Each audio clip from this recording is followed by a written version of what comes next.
दोस्तों LCD LED के panel को चलाने के लिए हमारी जो पैनल के स्केलर बोर्ड में वोल्टेज कैसे बनते हैं, क्योंकि जितने भी हमारी जीआईपी पैनल या नॉन जीआईपी पैनल आते हैं सभी में जो वोल्टेज आप बनाने का ट्रिक अलग अलग मेथड होता है। जैसे हमारा ये सिंगल कोफ वाला पैनल है, ये सिंगल कोफ वाला पैनल है, ये हमारा 40 इंच का पैनल है। इसके देखो इसमें अपने अपने तरीके से इन्होंने वोल्टेज बनाए होते हैं, पर सभी में एक कॉमन स्टेज होती है जिससे हमारे वोल्टेज बूस्ट ऑफ वोल्टेज बनते हैं। यानी बूस्ट ऑफ एक आईसी हमारा डीसी टू डीसी आईसी लगा होता है जिससे हमारी सभी सप्लाई बनती हैं। पर सभी पैनल में कॉमन जितने वोल्टेज हमें चाहिए होते हैं वो डीसी टू डीसी आईसी बनाता है। पर बेसिकली होता क्या, जो डीसी टू डीसी आईसी है जैसे सिंगल कॉफ वाले पैनल में आधा इसमें टीकोन आईसी होता है, आधा हमारा टीकोन आईसी कोफ के अंदर होता है। पर इसमें सबसे पहले 12 वोल्ट की एक सप्लाई जो हमारी पैनल को दी जाती है, एलएफडीएस से हमारी 12 वोल्ट की सप्लाई पैनल को पहुंचती है।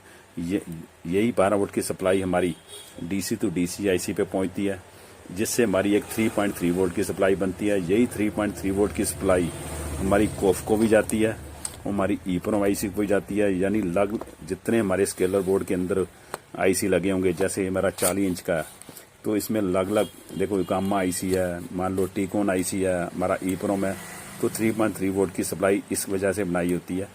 तो आगे जो पहला प्रोसेस हमारी 3.3 वोल्ट की सप्लाई, दूसरा प्रोसेस हमारी एवीडीडी की सप्लाई, यानी एवीडीडी की सप्लाई। और इसके बाद कई पैनल में तो एच एवीडी की सप्लाई बनाई होती है। जैसे हमारी एवीडीडी की 16-17 वोल्ट है तो एच एवीडी हमारी हाफ वोल्टेज होगी। तो इसके बाद हमारी एक वीजीएच की सप्लाई, यानी वीजीएच की सप्लाई, उसके बाद हमारी वीजीएल की सप्लाई। और कई पैनल में हमारी एक वीकॉम सप्लाई अलग से बनाई होती है जो हमारा डीसीआईसी बनाता है।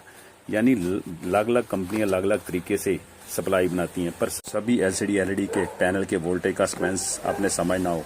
क्योंकि सबसे पहले हमारा जो डीसी टू डीसी आईसी है वो सबसे पहले 3.3 वोल्ट की सप्लाई बनाता है। उसके बाद हमारी एवीडीडी की सप्लाई बनती है।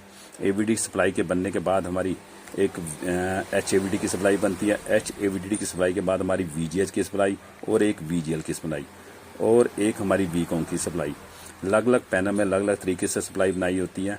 पर बेसिकली होता क्या है, जितने हमारे बड़े पैनल होते हैं मतलब हमेशा लो वोल्टेज पैनल होंगे और जितने हमारे छोटे पैनल होंगे हाई वोल्टेज के पैनल होंगे। पर बेसिकली ये तीनों वोल्टेज जो वीजीएल वीजीएल और हमारे वीकॉम वोल्टेज, ये तीनों वोल्टेज क्या काम करते हैं, वीजीएच और वीजीएल वोल्टेज तो हमारे पिक्सल को ऑन ऑफ करने का काम करते हैं। जो हमारे वीकॉम वोल्टेज हैं वो बेसिकली पिक्सल को चलाने का काम करते हैं। यानी ये तीनों सप्लाइयाँ हमारी सबसे ज़्यादा ज़रूरी होती हैं पैनल के लिए।